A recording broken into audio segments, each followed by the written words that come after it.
In the flicker of torchlight, iron teeth gleam like sleeping predators, and you wonder, how far did human imagination go to carve pain into art?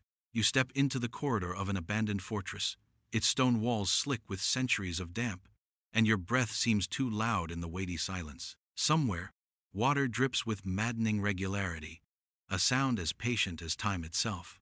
Dust motes spiral through the torch's unsteady glow, like restless spirits dancing on the edge of your vision. The air is thick with the scent of rust and ancient wood, an aroma that clings to forgotten cruelty.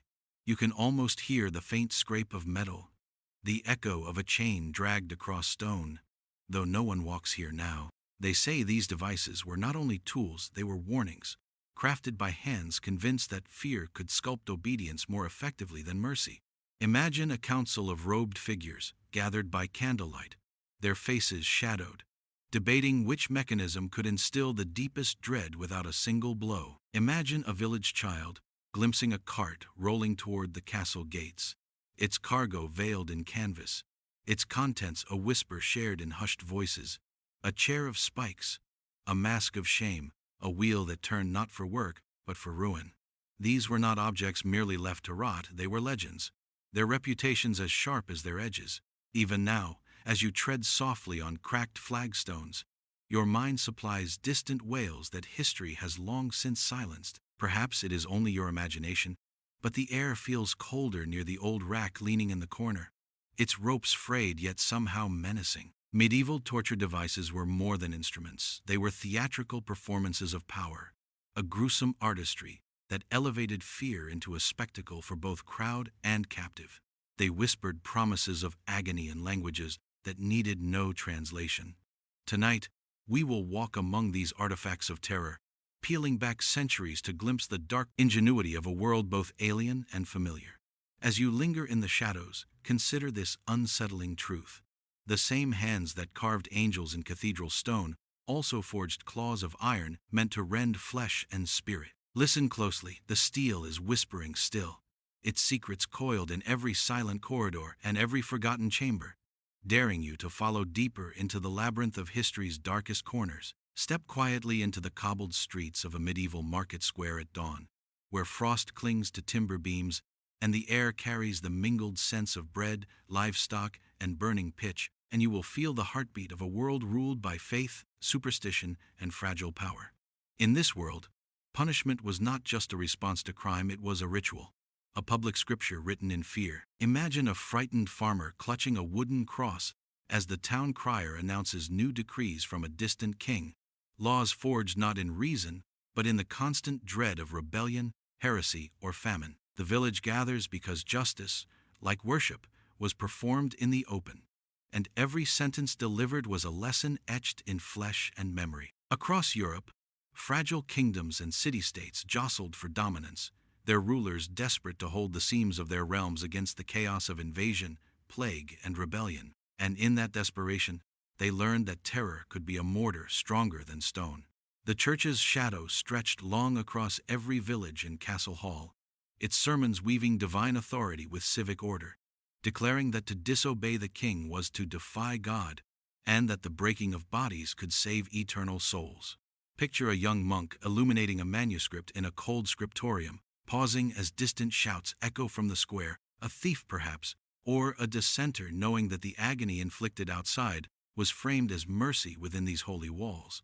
Torture was not born from madness alone, but from a belief that pain purified, that fear preserved harmony, and that spectacle could knit a fractured society into obedience. In the courts of lords and bishops, whispers of heresy or treason became seeds of elaborate cruelty.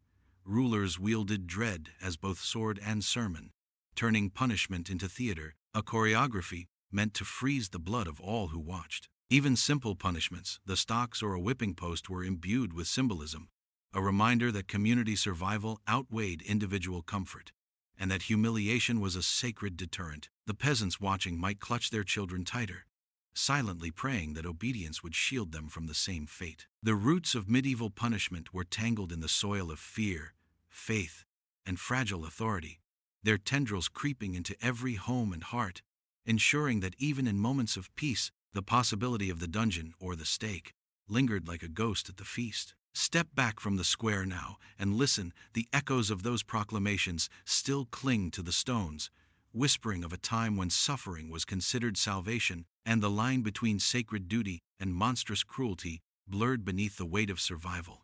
Beneath the towering ramparts of a medieval castle, past the chapel's quiet prayers and the bustling kitchen's warmth, the earth swallows you into a tunnel of stone where the air grows damp and your breath turns visible in the cold.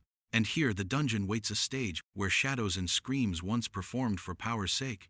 The walls, slick with centuries of condensation, seem to lean closer as you move, as though eager to share secrets carved into their very mortar, and the flickering torchlight reveals iron rings set into the walls, their edges worn smooth by desperate hands that once clutched them in vain. Picture the faint creak of a rope on a pulley overhead, a sound that in another world might belong to a ship's sail but here heralded despair, and imagine a condemned noble, stripped of title and finery, lowered into this chamber not as a man but as a message to those above.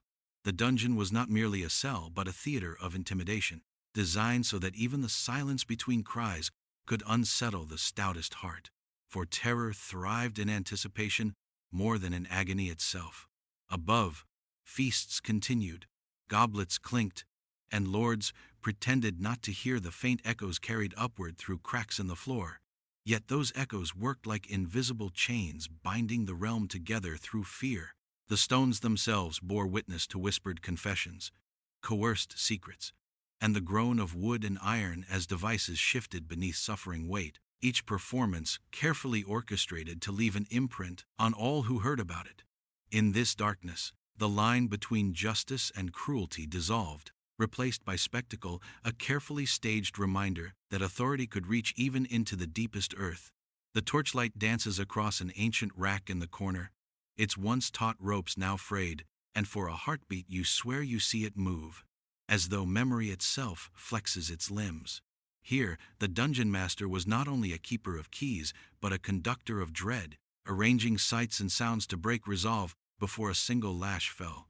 Even the rats scurrying in the shadows played their part, their scratching claws like ghostly applause echoing against stone, and every detail from the drip of water to the hiss of a distant draught served to remind captives and visitors alike that power could shape the very air they breathed.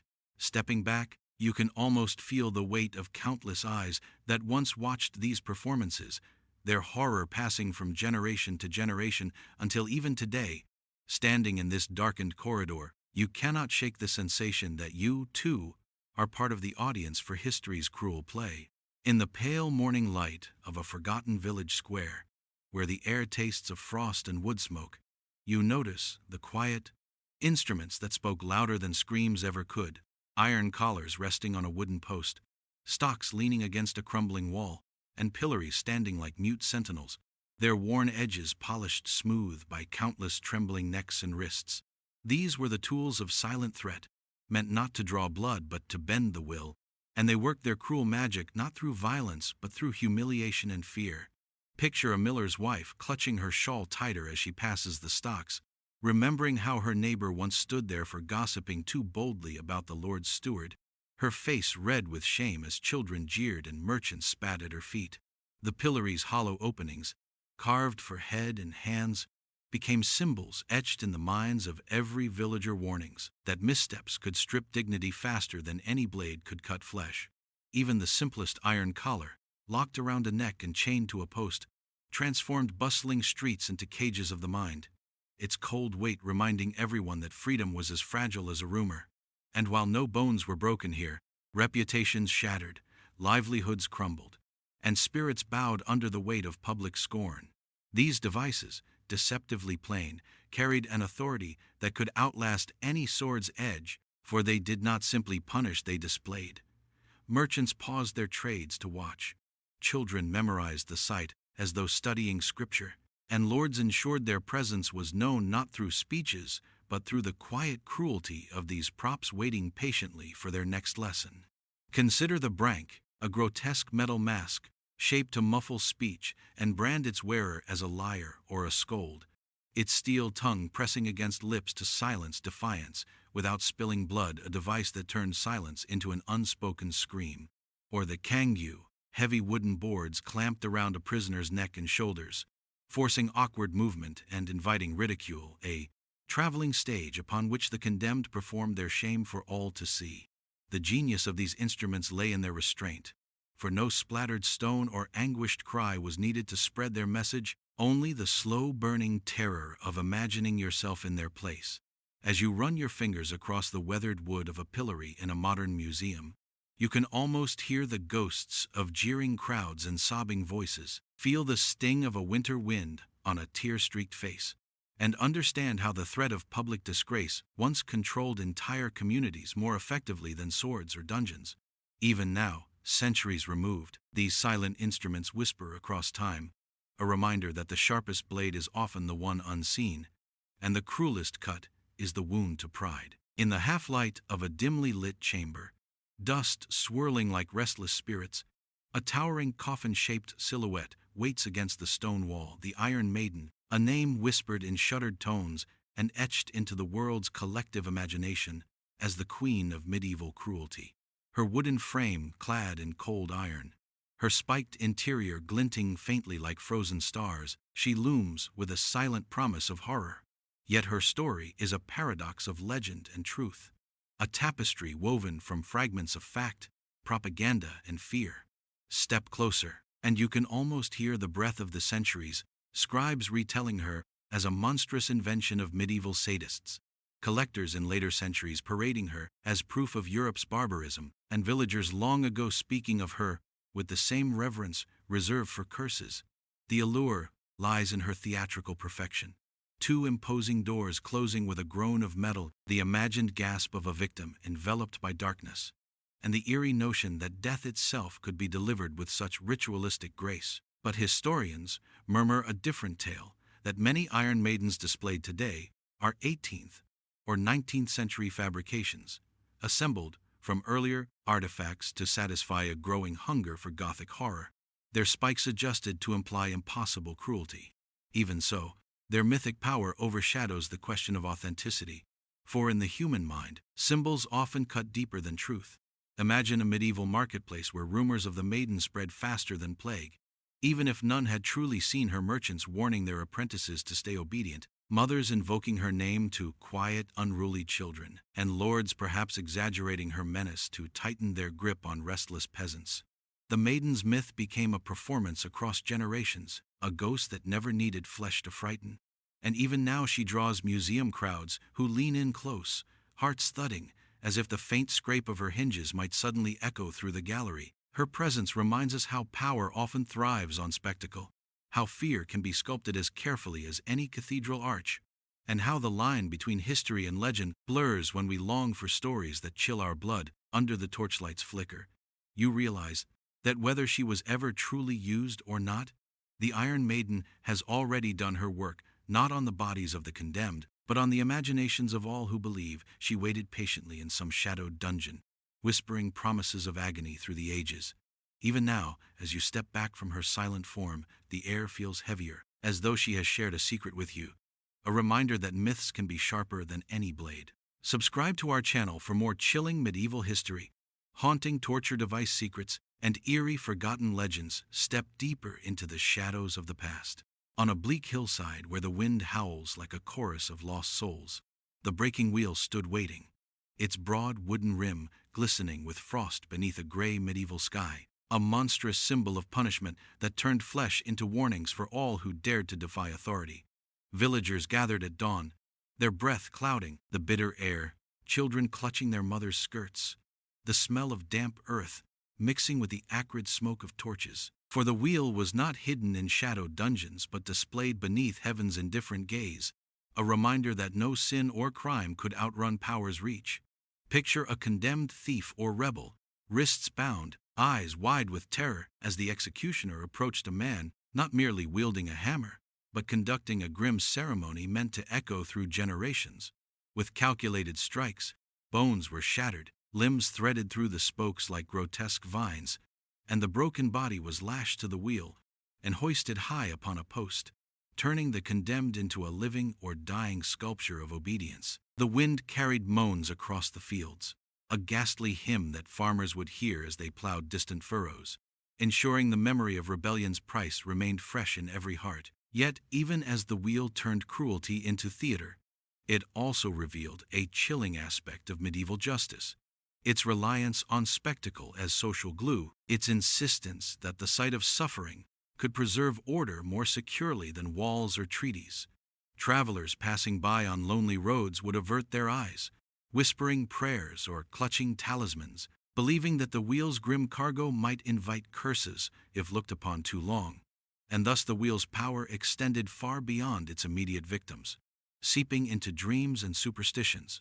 In some towns, legend held that the cries of those broken on the wheel mingled with the wind, becoming warnings whispered to future generations. And in others, storytellers claimed that the souls of the condemned hovered near their shattered remains, watching to see if their suffering had bought some measure of repentance from the world that judged them.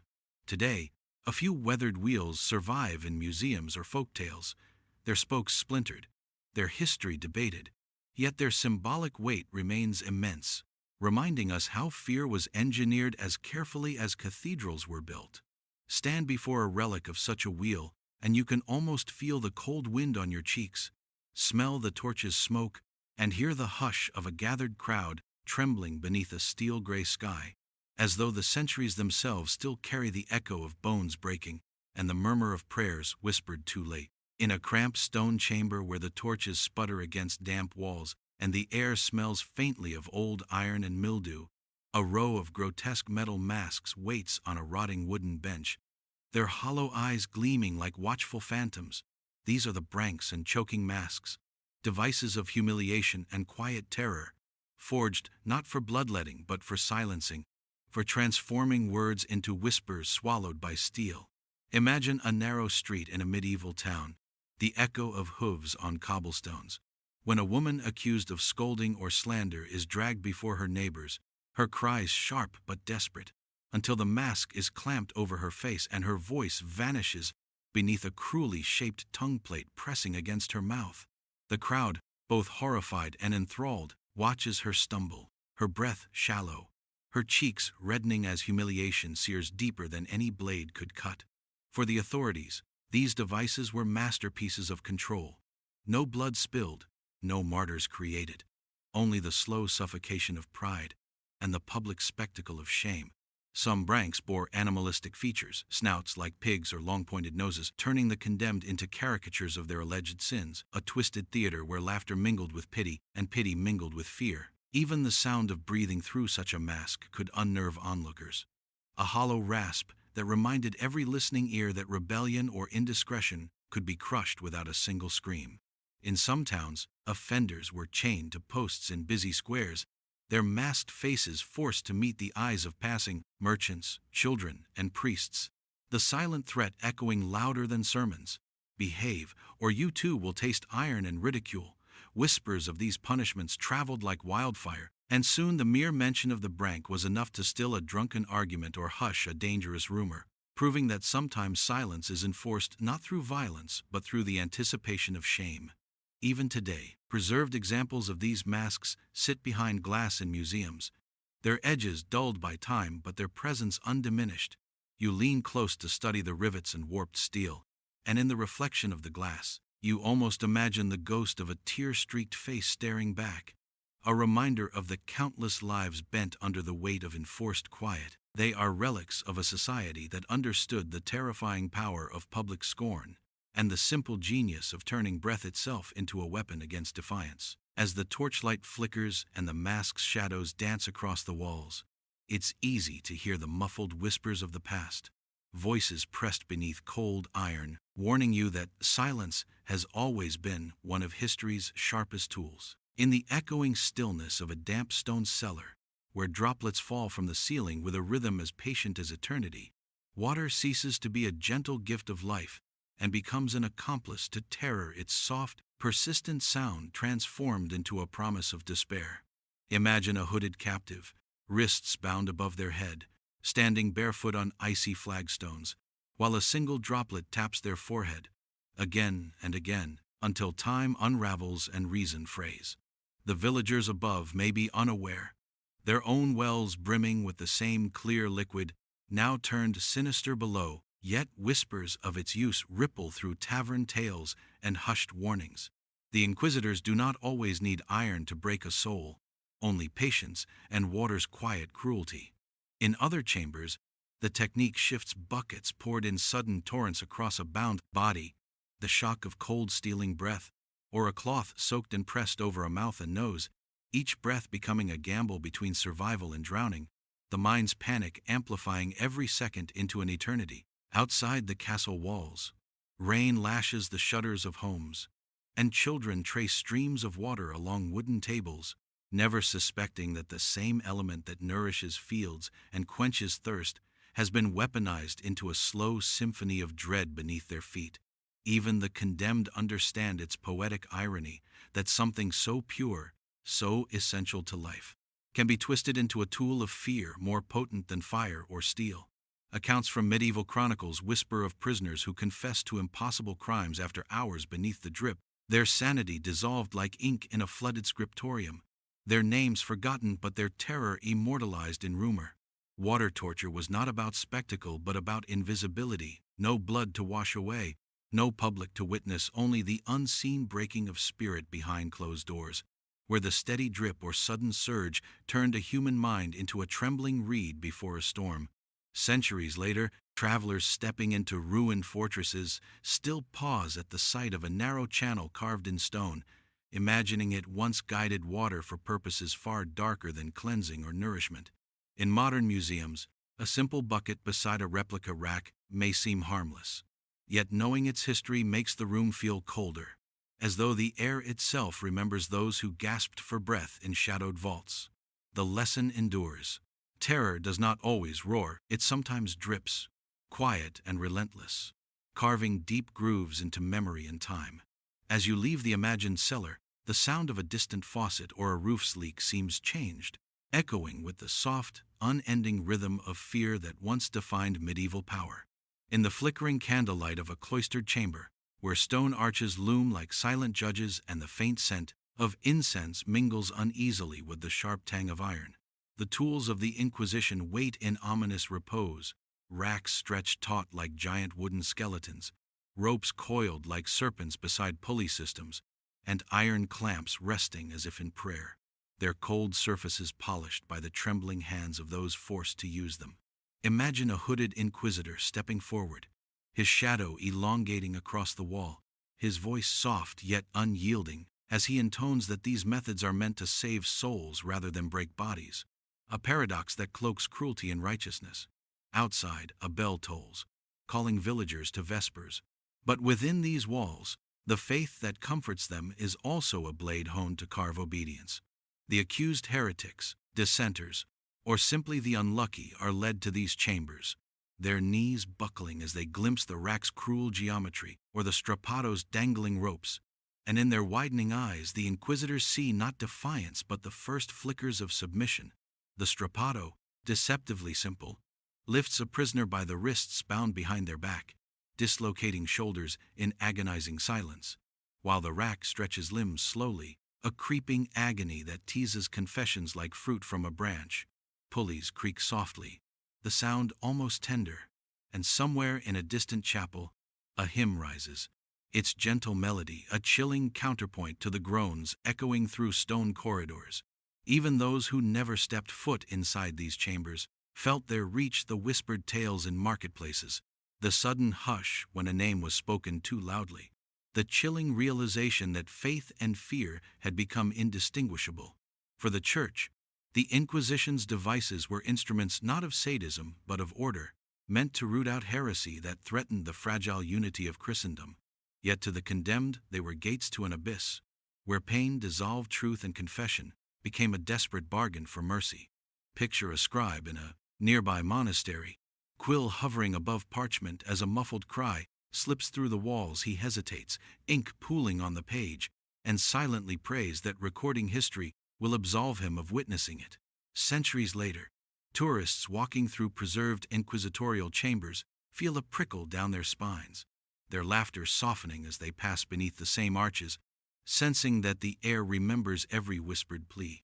The devices themselves, displayed now behind velvet ropes, seem almost tranquil, yet their stillness hums with memory, reminding us that power once draped itself in sanctity, and that the line between salvation and suffering can blur until even the devout are unsure which side of the torchlight they stand on. In the dim corner of a forgotten fortress chamber, the spiked chair sits shrouded in shadow, its iron frame mottled with rust and time, yet its cruel geometry remains unmistakable, a lattice of sharpened points rising from seat, back, and armrests, each spike angled just enough to promise agony without offering release. Imagine the hush that would fall over a medieval courtroom as this chair was dragged forward.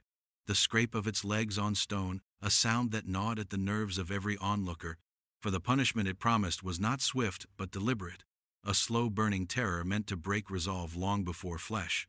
Those forced to sit upon it were not merely punished, they were displayed. A living warning to any who might question the authority of lords, bishops, or inquisitors, their faces pale as they were lowered onto the waiting spikes, each shallow point piercing only skin, ensuring no immediate death but an unrelenting reminder of pain. Sometimes heated coals were placed beneath the seat, turning discomfort into searing agony as iron conducted the heat through its cruel design. And in the stillness of the room, the hiss of flesh against metal mingled with muffled sobs. The spiked chair did not demand movement, for even a breath or a flinch could drive another spike deeper, making stillness both salvation and torment. Witnesses would whisper later of prisoners trembling with effort to remain perfectly still while sweat stung their wounds, their eyes glassy, with the knowledge that even their heartbeat betrayed them. Guards and townsfolk alike would shuffle their feet uneasily, some averting their gaze, while others watched with a morbid fascination, trying to convince themselves that this was justice rather than spectacle. In truth, the chair was a theater prop in the grim performance of power, a way to turn one person's suffering into a lesson for hundreds, and even those who escaped its embrace carried the memory of its shadow for the rest of their lives. Centuries later, when such chairs are displayed behind glass in museums, their menace has not faded. Tourists lean closer, squinting at the uneven spikes, and some feel an involuntary shiver crawl up their spine as they imagine the stillness, the unbearable weight, the way time itself must have slowed for those seated there. The spiked chair remains a haunting testament to a world that wielded fear as a weapon, a world that found silence more powerful than screams. And in its unforgiving stillness, we are reminded of the fragile line between authority and cruelty, and of how easily that line can pierce the skin of history. Under flickering torchlight, the smell of seared flesh mingled with damp stone and smoke, a scent that medieval townsfolk would never forget, for branding and mutilation were punishments designed not to end with the act itself, but to linger on skin and in memory, etching shame and fear into generations.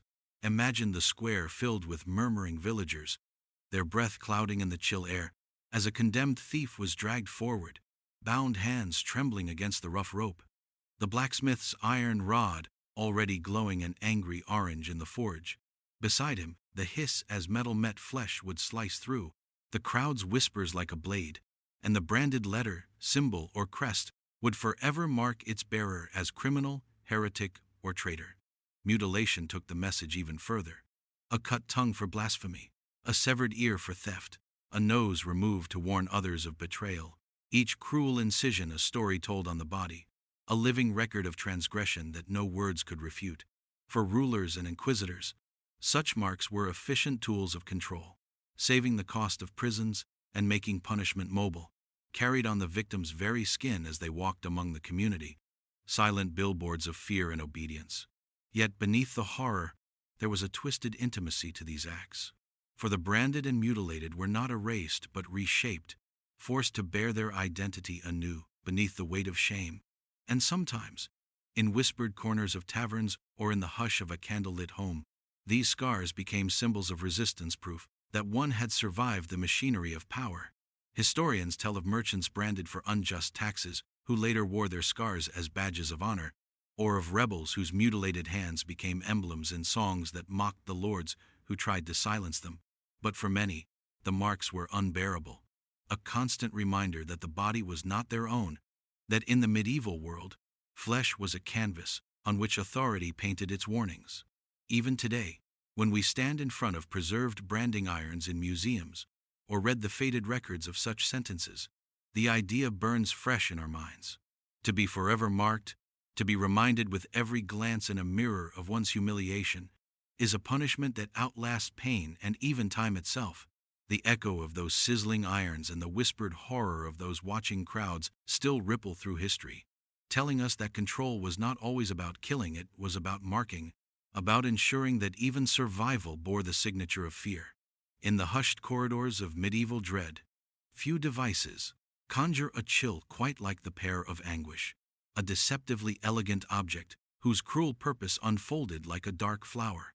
Picture its polished metal body, shaped like a ripe pear, its four segments hinged together, smooth and harmless at a glance, until a torturer's hand twisted the hidden screw, forcing the petals to bloom outward, a silent and mechanical unfurling that turned beauty into agony. This device was slipped into mouths, orifices, or wounds, its expansion inflicting not swift death but an unrelenting, spreading torment designed to extract confessions or humiliate perceived sinners, its cruel genius lying in its quietness. No roaring flames, no screaming wheels, only the metallic whisper of gears and the gasps of a victim as the pressure grew unbearable.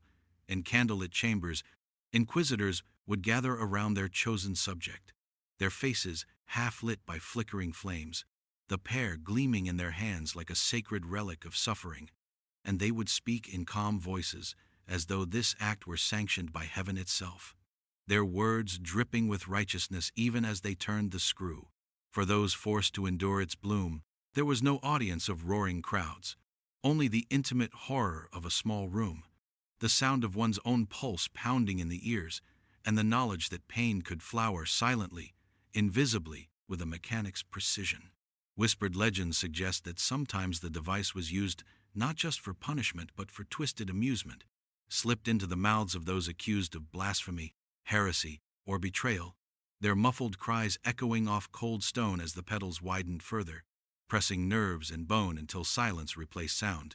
To onlookers, scribes, guards, even priests, the pear became a symbol of control over the most intimate spaces of the human body, a reminder that authority could penetrate the unseen and unheard places where dignity once lived. Yet there is a haunting irony in the pear of anguish's existence.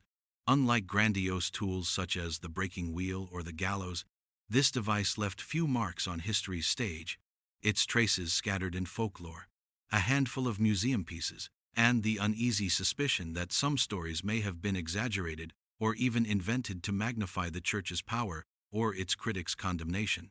Still, whether every tale is true or half remembered, the image of the pear's quiet bloom endures because it captures something profoundly medieval, the way cruelty could masquerade as ceremony, the way pain could be inflicted with a craftsman's precision rather than a brute's blow. When we look upon the pear of anguish today, its metallic petals frozen mid-bloom behind glass, we can almost hear the faint click of its screw and feel the air thicken with centuries of whispered terror, a testament to how suffering often grows not in loudness but in silence. Beneath the vaulted ceilings of a medieval fortress chamber, where torchlight danced across damp stone walls and shadows pooled like ink in the corners, the rack waited a monstrous frame of wood and iron whose simplicity belied its savage efficiency, its massive rollers gleaming faintly as if eager for their grim duty. You can almost hear the slow creak of its ropes as guards tighten the mechanism, a sound like bones whispering secrets, for the rack was not designed for spectacle, but for methodical, intimate horror, pulling a body apart inch by inch until confession, real or imagined, spilled forth like blood on stone. Prisoners were bound at wrists and ankles, their limbs taut against the frame, and as the first crank turned, there was no sudden scream, only a strangled gasp, the dawning realization of what lay ahead, the subtle shift of sinew as tendons stretched beyond nature's limits. Witnesses described the silence between turns, a silence heavier than any outcry, as inquisitors leaned close to ask questions in soft, almost soothing voices, offering mercy in exchange for words, knowing that mercy was a distant illusion and words would not halt the grinding gears of power. Each twist of the rack was both a conversation and a command, a dialogue written in muscle fibers and bone marrow, and those who resisted felt the world itself tugging at their bodies, as if time and space had conspired to unmake them. Sometimes the joints would pop audibly, a wet snap that echoed against stone, and even the guards would glance away, their faces pale beneath their helmets, reminded for a moment of their own fragile humanity. But for the inquisitors and lords who ordered these sessions, the rack was a tool of order, a mechanical sermon preaching submission through geometry and pain, its wooden frame a pulpit from which authority spoke without words. Legends whisper that some victims were released, broken but alive, their bodies forever bent, their gait a walking testimony to the consequences of defiance, their very silhouettes casting warnings across the villages they returned to. Others were left shattered in body and spirit, their stories lost to dust, but their echoes lingering in the timbers of the chamber and the nightmares of those who watched.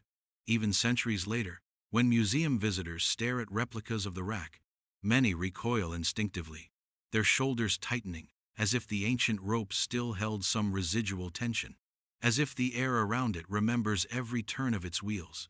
In its relentless stretch, the rack is not merely a relic but a mirror, reflecting how easily fear can be engineered, how power can be wound tighter and tighter until humanity itself begins to tear.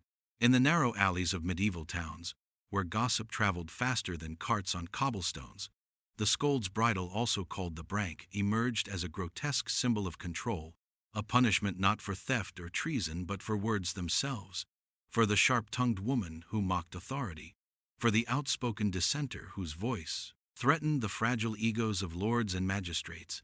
Imagine the cold weight of the iron cage descending over a head, its metal bands hugging the skull like a cruel crown, and at its center a flattened plate or spike designed to press down upon or pierce the tongue, silencing speech before it could form its simple brutality, revealed a world where language itself was dangerous, where a whispered insult or inconvenient truth could unravel reputations or incite unrest.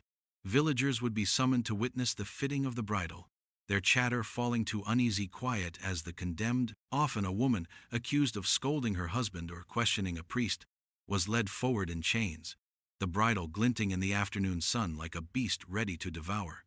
Once secured, the victim was sometimes paraded through the streets, a living warning that voices could be caged, that even the air between syllables belonged to power, the scrape of the iron against teeth, and the muffled moans beneath the device, transforming the familiar sound of language into a metallic rasp of humiliation. This was not justice, it was theater, a performance meant to shame, a spectacle designed to remind every onlooker that authority did not merely govern bodies but policed thoughts and speech, that dissent could be reduced to drool and blood upon stone. Yet history holds whispers of resilience. Women who, after enduring the bridle, returned to their villages and still found ways to communicate in glances and gestures, who turned their scars into quiet rebellion, their silenced tongues becoming symbols of endurance in tavern songs and whispered bedtime tales. Some records hint that these bridles varied in cruelty, some with bells attached to announce the prisoner's presence, others engraved with mocking phrases to amplify their shame, transforming punishment into public ridicule. Centuries later, when we see these bridles behind museum glass, their iron dull but their malice intact, we cannot help but flinch at the realization that words, our most human gift, were once so feared that metal was forged to crush them. The scold's bridle is more than a relic of misogyny or authoritarian paranoia. It is a chilling reminder that speech is power, that even in our own time, voices are sometimes caged in less visible ways, and that the war on words did not end with the rusting of these cruel masks, but continues wherever fear seeks to muzzle truth. Steam curls upward in your imagination, thick and acrid, mingling with the cold breath of a medieval courtyard as villagers press close, their faces lit by firelight and dread, for the boiling cauldron was no ordinary kitchen pot, but an executioner's stage where fear itself was distilled into spectacle. Picture an enormous iron kettle suspended over roaring flames, its sides blackened by years of use, the bubbling contents releasing a hiss that sounded like serpents whispering secrets to the night, and beside it a condemned figure bound in rough rope, trembling not only from terror but from the weight of every gaze fixed upon them, because in this moment their suffering was meant to transform rumor into certainty, doubt into obedience, alchemy of the cruelest kind. Boiling was reserved for crimes deemed especially heinous: poisoners, counterfeiters, betrayers of kings, those whose punishments needed to etch themselves into the collective memory, and so the ritual unfolded with deliberate slowness. The herald reading charges in a voice quivering between authority and unease, the crowd's murmurs rising and falling like waves as they imagined themselves in the prisoner's place, the guards lifting the victim high before lowering them toward the cauldron's lip, where heat kissed their skin even before the plunge. The first contact was not always fatal, sometimes feet or hands were dipped first, a cruel prelude to the inevitable. And the smell of scalded flesh would strike the onlookers with primal horror, their curiosity battling their compassion in a silent war that left their stomachs knotted. But even as they flinched, few could look away, for the boiling cauldron was more than punishment, it was performance, an assertion that rulers could command not just armies, but the very elements, turning fire and water into instruments of fear. The bubbling liquid might be oil, water, or even molten metal, and each hiss, each anguished cry, was a chemical reaction in the hearts of the witnesses, fusing terror with loyalty. In whispered tavern retellings, the details would grow. Some claimed the cauldrons were enchanted to prolong life, others that the steam carried the victim's sins into the heavens. Yet beneath the myths lay the stark reality that pain was wielded like a spell, reshaping society through dread. Centuries later, standing before a preserved cauldron in a museum or reading the brittle parchment of execution records, we sense the heat even through time's distance, the way fear was boiled down to its essence and served as a warning to generations unborn. The boiling cauldron reminds us that authority has often chosen spectacle over mercy, alchemy over justice, and that the echoes of its bubbling terror still simmer in the darker corners of human history. In the gray dawn of a medieval square, where mist coiled low around the wooden platforms and the chill bit through wool cloaks, the act of flaying was a nightmare that blurred the line between punishment and performance, for here the human body itself became parchment on which power etched its warning. Imagine a condemned figure bound upright to a post, breath steaming in the cold air. The crowd gathered in uneasy silence, some clutching rosaries, others clutching their own arms as if to protect the skin beneath their fingers, while the appointed executioner, part artisan, part enforcer, unrolled his sharpened blades with a reverence that felt more like liturgy than labor, their steel catching the morning light in cruel glimmers.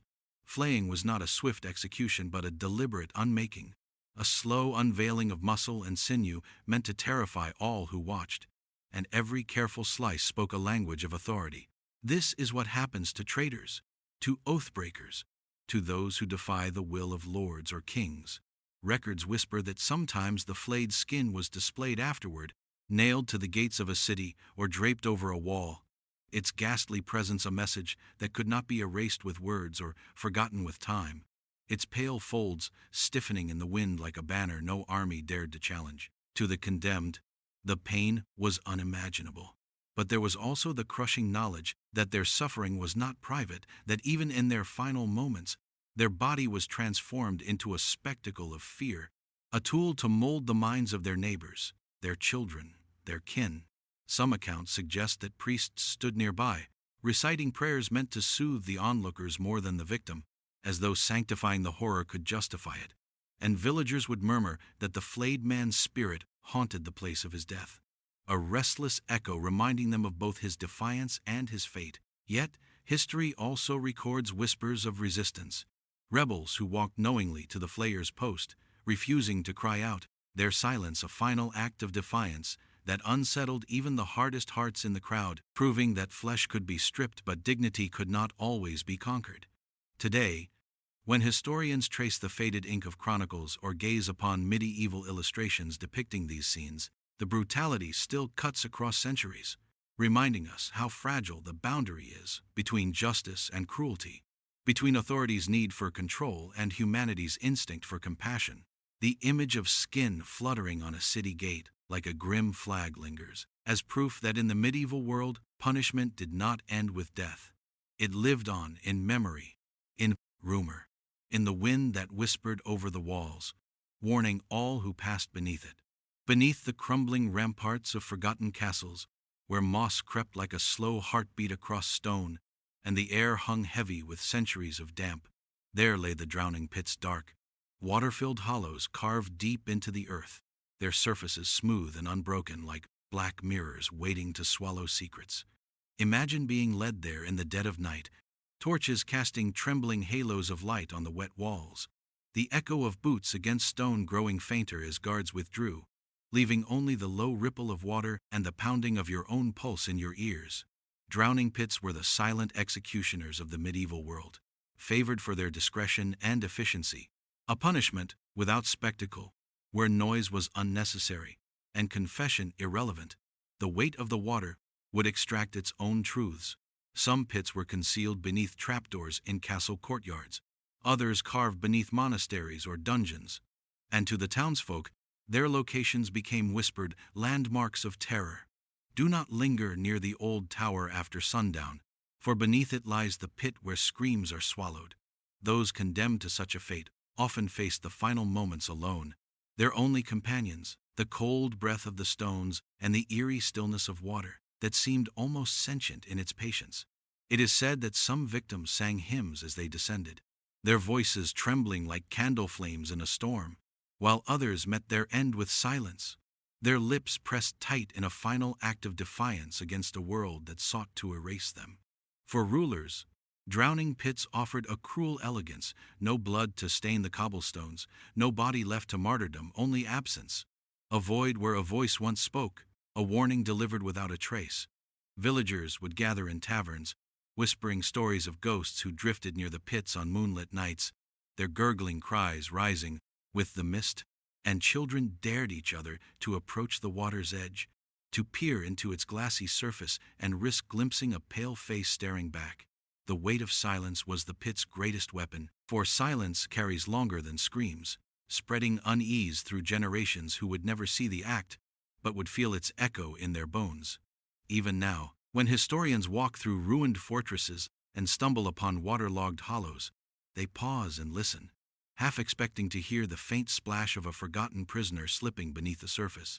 The drowning pit, as much as any gallows or Iron Maiden, was a tool of power. A reminder that authority need not shout to terrify, that sometimes the quietest punishments leave the loudest echoes in history. In the heart of the medieval marketplace, where the smell of fresh bread mingled with the tang of iron from the blacksmith's stall, and the laughter of children darted between vendors like swallows in spring, the wooden platform of the gallows stood waiting, a stark reminder that beneath the ordinary rhythms of daily life pulsed the cold hand of power. Public executions were not merely punishments but performances, carefully choreographed spectacles designed to etch obedience into the minds of those who watched. And on execution days, the marketplace transformed from a place of commerce to a theater of authority, its cobblestones swept clean, its edges lined with merchants hawking spiced wine and sweetmeats, to a crowd drawn as much by curiosity as by fear. Parents hoisted children onto their shoulders, not out of cruelty but because they believed the sight of justice would teach them respect for law, while elders stood with arms crossed, remembering other faces and other necks beneath the same rope. The condemned were often paraded through the streets first, their crimes shouted by heralds, their chains rattling like morbid bells that called the faithful to witness thieves, heretics, rebels, witches, each assigned a role in this grim morality play. When the moment came, the executioner stepped forward, masked not only to protect his identity, but to transform himself into something larger than a man, a symbol of the state's invisible hand. The crowd held its breath as silence thickened, broken only by a distant horse's whinny or the creak of timber in the wind. And then the crack of the trapdoor or the swing of the blade, the collective gasp, the murmur of voices weaving the event into 1,000 retellings before the body had even stilled. To rulers, the spectacle was as important as the punishment itself. A king who ordered a beheading at dawn demonstrated decisiveness. A lord who hanged a poacher before the village reaffirmed the sanctity of property, and even the church, draped in its own solemn authority, sometimes sanctified the scene with prayers, reminding the onlookers that the execution was not vengeance but divine justice. For the common folk, however, the reality was messier. Some turned away, sickened by the raw humanity of a final gasp. Others cheered, desperate to prove their loyalty or mask their own unease, and a few felt a quiet rebellion flicker in their hearts as they wondered whether the rope around a neck today might one day find theirs. By evening, the marketplace would be swept again, the gallows dismantled or left to stand, a skeletal sentinel under the stars, while taverns buzzed with fresh tales of justice served, authority maintained, and a spectacle that reminded every soul that life itself was fragile beneath the weight of power's gaze. Beneath the flickering torchlight of a stone-walled chamber, the Iron Maiden stood like a silent sentinel, its looming silhouette half-human in shape, yet entirely inhuman in intent, the curved steel panels meeting in a cruel embrace, lined with jagged spikes that caught the light like teeth. And for the townsfolk who whispered its name, the device was more than an object. It was a legend of dread whispered to children on stormy nights, a promise that cruelty could be dressed in the elegance of craftsmanship. The stories told of prisoners led before it, trembling beneath the vaulted ceilings as the executioner's gloved hand traced the maiden's smooth exterior, describing with grim poetry how the spikes were angled to pierce flesh without immediately killing, ensuring that screams would echo long and loud enough to reach the ears of those outside the dungeon walls. A deliberate orchestra of fear designed to keep the village in line. Merchants spoke of the Iron Maiden as if it were a living thing, a cold-hearted woman whose embrace was fatal, while priests warned that her existence was a reminder of sin's price and the fragility of mortal bodies, though even they sometimes crossed themselves uneasily when tales of its use grew too detailed. Some historians argue that the Iron Maiden was more myth than fact, a creation of later centuries eager to paint the Middle Ages in deeper shades of brutality. But whether or not every story was true, the image of that steel coffin haunted imaginations, for symbols wield power even when they never draw blood.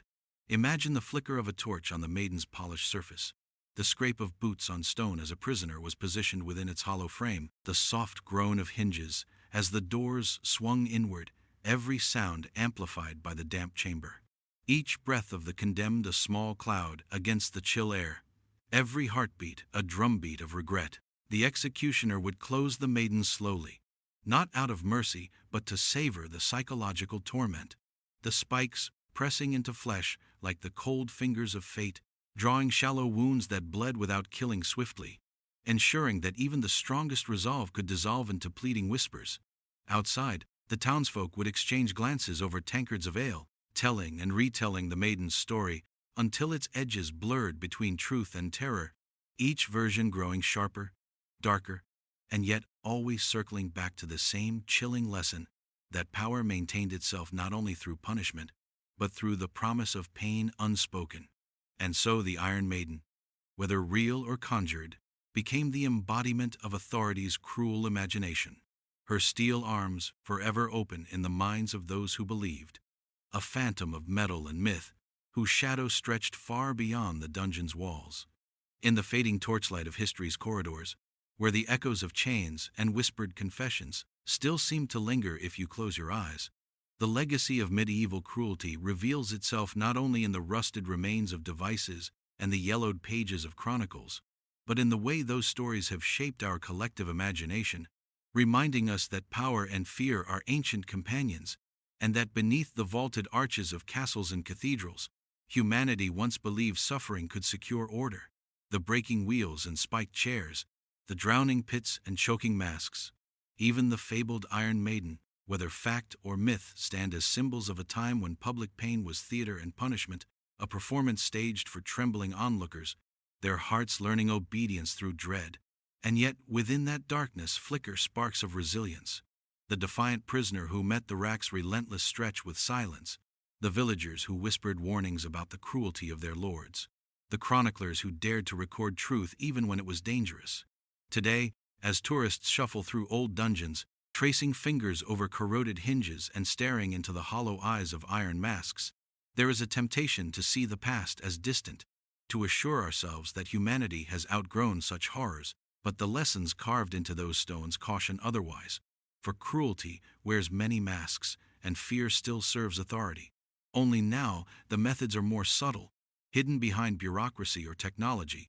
Instead of blood-stained wood, Even in modern courts, prisons, and headlines, the echoes of the Middle Ages remind us how thin the line is between justice and vengeance, between order and oppression, and how vital it is to remember the cost when that line is crossed. Every cold dungeon cell and silent execution square warns us that the tools of terror need not be made of steel to shape societies, and by revisiting these grim chapters, we sharpen our own awareness, refusing to let fear be the architect of our future. As we leave behind the imagined chill of stone walls and the imagined scent of torch smoke, we carry forward the truth that remembering cruelty is not about reveling in gore, but about safeguarding compassion, about ensuring that the whispering steel of power serves to protect rather than to crush, and perhaps, as the wind howls through castle ruins and gulls wheel above forgotten gallows hills, the ghosts of the past sigh in relief, knowing that their suffering became a warning, a legacy that urges us toward empathy, justice, and the courage to break the cycle of fear before it closes like iron arms around another generation. As the last ember fades, the dungeon's silence feels alive, holding centuries of gruesome secrets. These medieval torture devices, forged in shadow and faith, remain chilling symbols of power, fear, and human imagination's darkest corners. Their echoes still whisper through ruined castles and forgotten halls, urging us to remember the past's haunting lessons. If you felt the cold breath of history tonight, keep your lantern close. There are darker corridors yet to explore. Medieval cruelty, eerie legends, and chilling relics await your return to the shadows.